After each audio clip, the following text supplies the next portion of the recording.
Heiden here with FMOD at GDC 2025. I'm here with Aaron Edwards. He's going to run us through the latest on what's going on with FMOD Studio. Tell us about it, Aaron. Hey, thank you. It's a pleasure to be here and pleasure to see you. And so, FMOD 2.03, we've got our latest new version out where we've got the Unity verified full out of early access release of FMOD 2.03.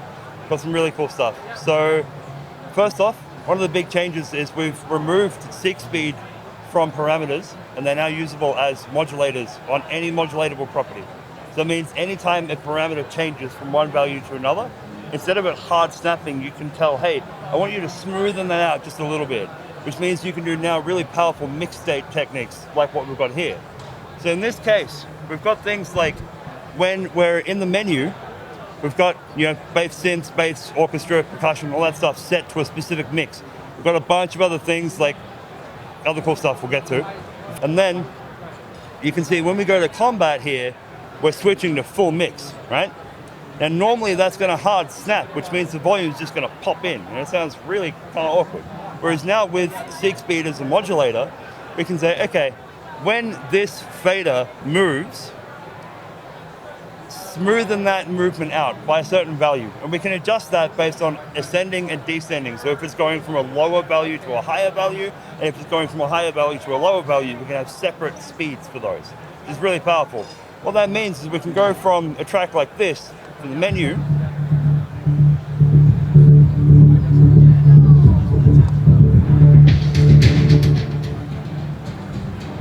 to a really powerful mixed state combination, right?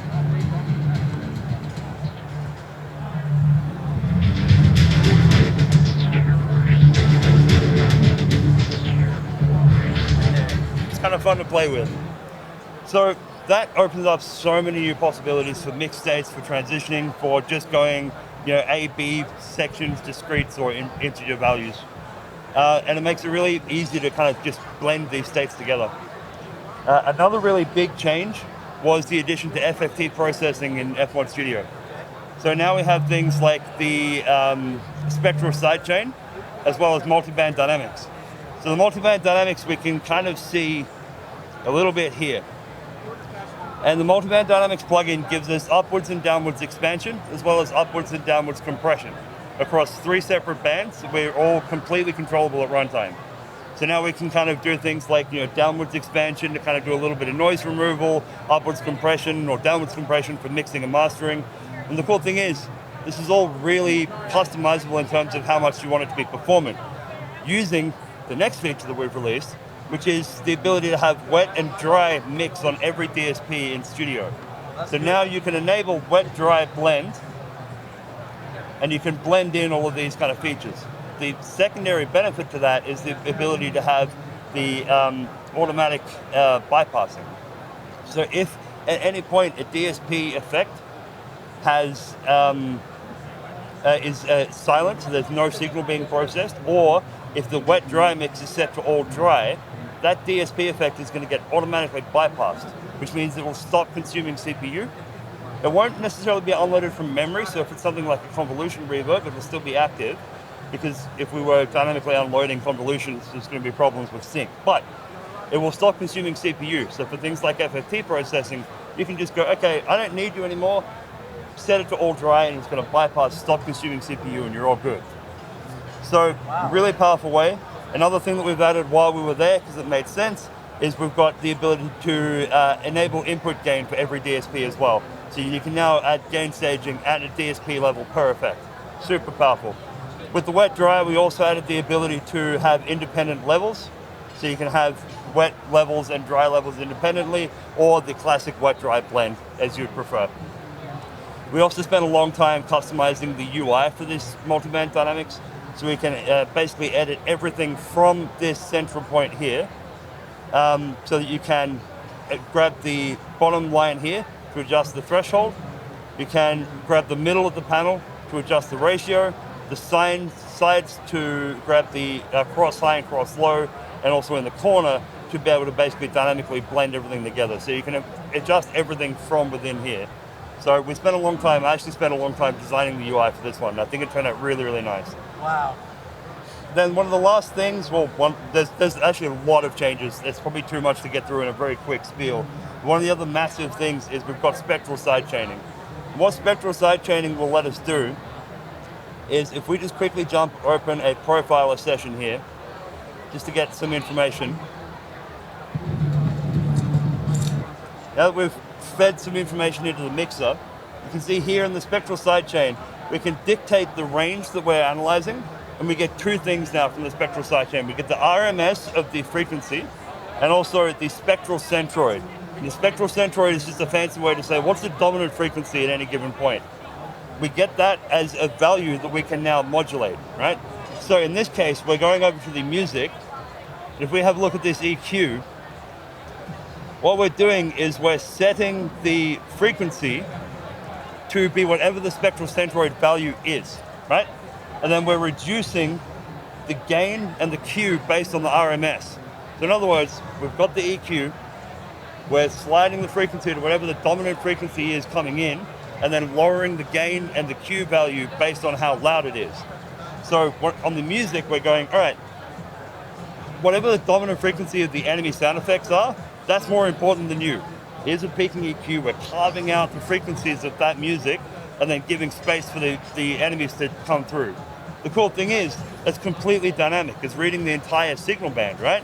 So it could be massive explosions, shotguns, it could be super high lasers, it doesn't matter. It's going to read whatever's coming in, dynamically EQ and get it out of the way, and then just set and forget. It's such a powerful feature that's really, really, really exciting. Now, was this something that you came up with on your own, or was this something that was developed from feedback by customers? It was a bit of a hybrid of the two. So we've had people wanting certain elements of this over the years, but part of my role as the product manager is to understand how all of these different kind of requests are being made, and look at what would be a holistic solution that both addresses those problems, but also can fix multiple problems at once, but also fit within the FMOD style, right? So that's a lot of sort of my role, is to kind of go, okay, people want the ability to dynamically duck EQs. That's cool, but what else could we do while we're there, right? Because it's just a frequency value. It doesn't have to be an EQ. I was even playing around with setting the multiband dynamics high and low cross ranges by using lower percent amounts on the sidechain and lower thresholds on the sidechain things to basically overshoot and undershoot to set the multiband. It was crazy stuff, but it's fun.